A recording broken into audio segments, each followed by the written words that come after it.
इसके उपरांत भगवान श्री कृष्ण बोले, हे अर्जुन, मैंने इस अविनाशी योग को कल्प के आदि में सूर्य के प्रति कहा था और सूर्य ने अपने पुत्र मनु के प्रति कहा और मनु ने अपने पुत्र राजा इक्ष्वाकु के प्रति कहा।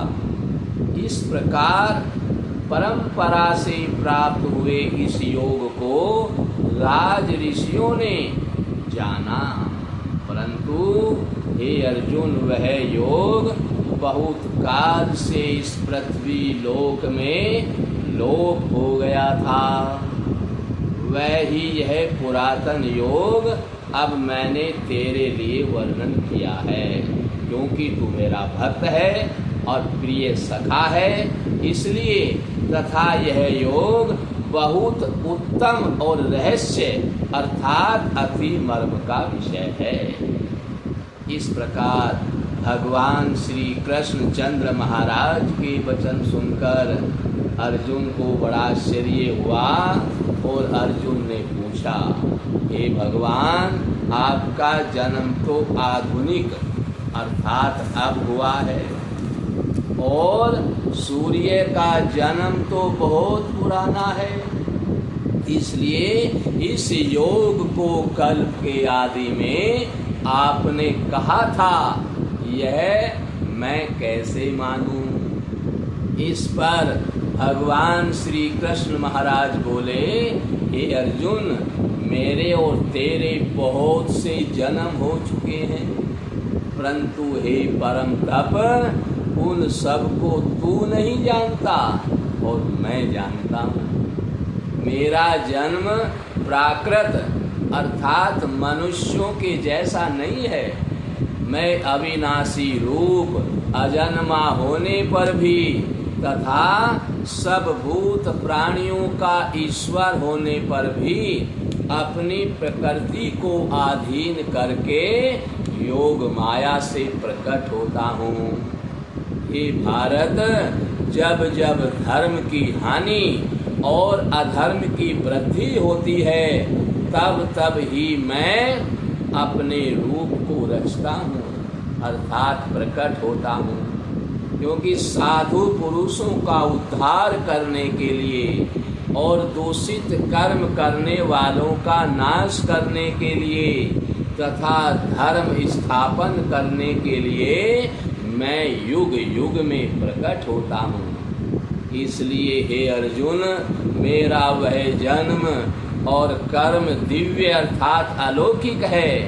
इस प्रकार जो पुरुष तत्व से जानता है, तत्व से मतलब यानी सर्वशक्तिमान सच्चिदानंद घन परमात्मा अज अविनाशी और सर्वभूतों के परम गति तथा परम आश्रय हैं। वे केवल धर्म को स्थापन करने वाले और संसार का उद्धार करने के लिए ही अपनी योग माया से सगुण रूप होकर प्रकट होते हैं। इसलिए परमेश्वर के समान सुहृद, प्रेमी और पतित पावन दूसरा कोई नहीं है। ऐसा समझकर जो पुरुष परमेश्वर का अनन्य प्रेम से निरंतर चिंतन करता हुआ आसक्ति रहित संसार में बरतता है, वही उनको तत्व से जानता है। वह शरीर को त्याग कर फिर जन्म को प्राप्त नहीं होता है, किंतु मुझे ही प्राप्त होता है। हे अर्जुन, पहले भी राग, भय और क्रोध से रहित अनन्य भाव से मेरे में स्थिति वाले मेरे शरण हुए बहुत से पुरुष ज्ञान रूप तप से पवित्र हुए हैं, मेरे स्वरूप को प्राप्त हो चुके हैं। क्योंकि हे अर्जुन, जो मेरे को जैसे भजते हैं, मैं भी उनको वैसे ही भजता हूँ। इस रहस्य को जानकर ही बुद्धिमान मनुष्यगण सब प्रकार से मेरे मार्ग के अनुसार बरतते हैं। जो मेरे को तत्व से नहीं जानते हैं वे पुरुष इस मनुष्य लोक में कर्मों के फल को चाहते हुए देवताओं को पूजते हैं और उनके कर्मों से उत्पन्न हुई सिद्धि भी शीघ्र ही होती है। देवताओं की सिद्धि जल्दी होती है और मेरी इतनी जल्दी नहीं होती, तो सिद्धि भी जल्दी होती है परंतु उनको मेरी प्राप्ति नहीं होती। संसार की वस्तुएं तो मिल जाती हैं पर जन्म मरण से रहित नहीं तो होते, सुख दुख से परे नहीं जाते, पाप और पुण्य से परे नहीं जाते, वे सदा संसार में दुखी रहते हैं। इसलिए तू मेरे को ही सब प्रकार से भज। ये अर्जुन, गुण और कर्मों के विभाग से ब्राह्मण, क्षत्रिय, वैश्य और शूद्र मेरे द्वारा रचे गए हैं।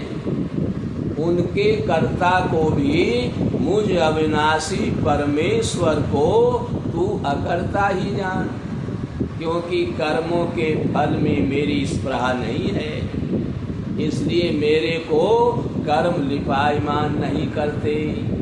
इस प्रकार जो मेरे को तत्व से जानता है वह भी कर्मों से नहीं बंधता है, तथा पहले होने वाले मुमुक्षु पुरुषों द्वारा, उन जो मुमुक्षु पुरुष हैं उनके द्वारा भी इस प्रकार जानकर ही कर्म किया गया है। इसलिए तू भी पूर्वजों द्वारा सदा से किए हुए कर्म को ही कर। परंतु कर्म क्या है और अकर्म क्या है, ऐसे इस विषय में बुद्धिमान पुरुष भी मोहित हो जाते हैं। इसलिए मैं वह कर्म अर्थात कर्मों का तत्व तेरे लिए अच्छी प्रकार कहूँगा कि जिसको जानकर तू अशुभ अर्थात संसार बंधन से छूट जाएगा। कर्म का स्वरूप भी जानना चाहिए और अकर्म का स्वरूप भी जानना चाहिए, तभी तो निर्णय होगा क्या ठीक है क्या गलत है।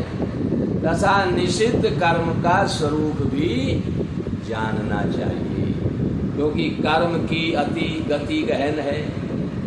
जो पुरुष कर्म में अर्थात अहंकार रहित की हुई संपूर्ण चेष्टाओं में अकर्म अर्थात वास्तव में उनका न होनापन देखे, और जो पुरुष अकर्म में अर्थात अज्ञानी पुरुष द्वारा किए हुए संपूर्ण क्रियाओं के त्याग में भी कर्म को अर्थात त्याग रूप क्रिया को देखे, वह पुरुष मनुष्यों में बुद्धिमान है और वह योगी संपूर्ण कर्मों का करने वाला है। हे अर्जुन, जिसके संपूर्ण कार्य कामना और संकल्प से रहित हैं, ऐसे उस ज्ञानी रूप अग्नि द्वारा भस्म हुए कर्मों वाले पुरुष को ज्ञानी जन भी पंडित कहते हैं। जो पुरुष सांसारिक आश्रय से रहित सदा परमानंद परमात्मा में तृप्त हैं, वह कर्मों के फल और संग अर्थात कर्तृत्व अभिमान को त्याग कर कर्म में अच्छी प्रकार बरतता हुआ भी कुछ भी नहीं करता है। जीत लिया है अंतःकरण और शरीर जिसने, तथा त्याग दी है संपूर्ण भोगों की सामग्री जिसने, ऐसा आशा रहित पुरुष केवल शरीर संबंधी कर्मों को करता हुआ भी पाप को प्राप्त नहीं होता है। अपने आप जो कुछ आ जाए प्राप्त हो जाए उसमें ही संतुष्ट रहने वाला और हर्ष शोक आदि द्वंद्वों से अतीत हुआ तथा मत्सरता अर्थात ईर्ष्या से रहित सिद्धि और असिद्धि में समत्व भाव वाला पुरुष कर्मों को करके भी नहीं बंधता है, क्योंकि आसक्ति से रहित ज्ञान में स्थित हुए चित्त वाले यज्ञ के लिए आचरण करते हुए मुक्त पुरुष के संपूर्ण कर्म नष्ट हो जाते हैं। उन यज्ञ के लिए आचरण करने वाले पुरुषों में कोई तो इस भाव से यज्ञ करते हैं कि अर्पण अर्थात श्रुवादिक भी ब्रह्म है, और हवि अर्थात हवन करने योग द्रव्य भी ब्रह्म है, और ब्रह्म रूप अग्नि में ब्रह्म रूप कर्ता के द्वारा जो हवन किया गया है वह भी ब्रह्म ही है। इसलिए ब्रह्म रूप कर्म में समाधिस्थ हुए उस पुरुष द्वारा जो प्राप्त होने योग्य है वह भी ब्रह्म है।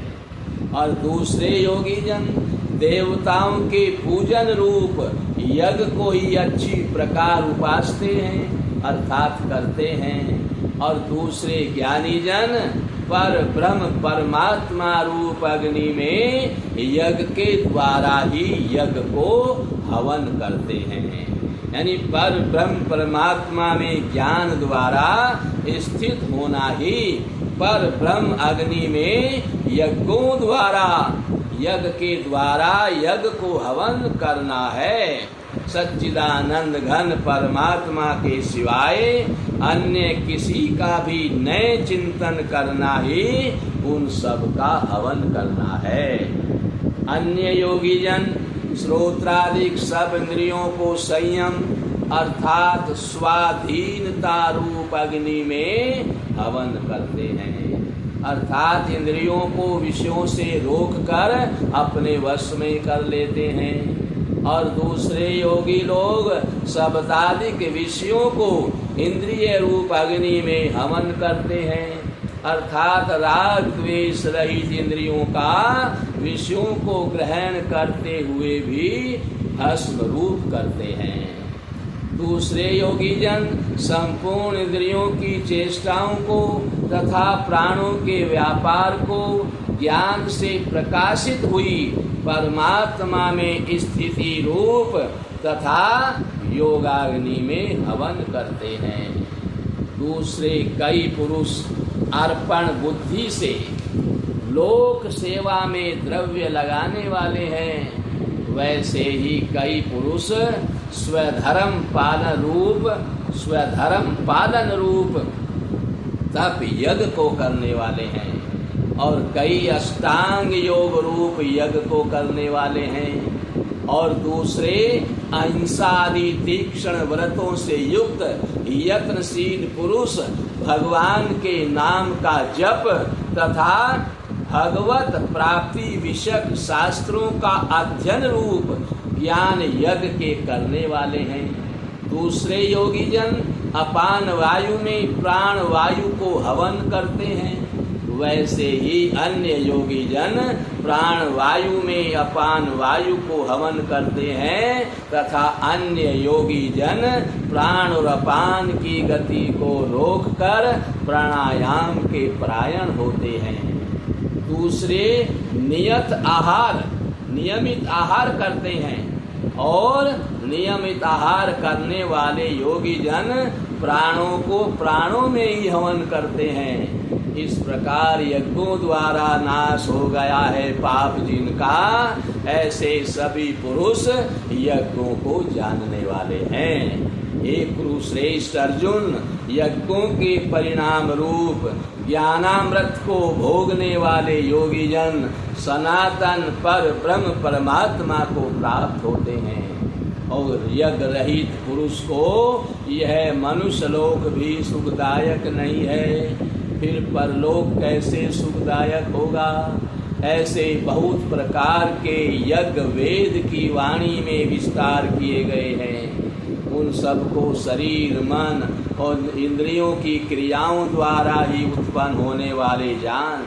इस प्रकार तत्व से जानकर निष्काम कर्म योग द्वारा संसार बंधन से मुक्त हो जाएगा।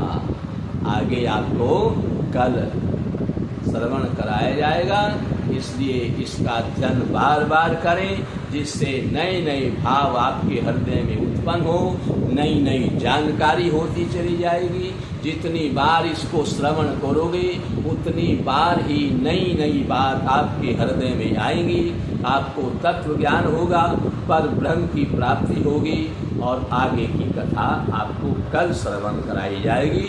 ध्यान पूर्वक श्रवण करें। बोलो गीता महारानी की जय।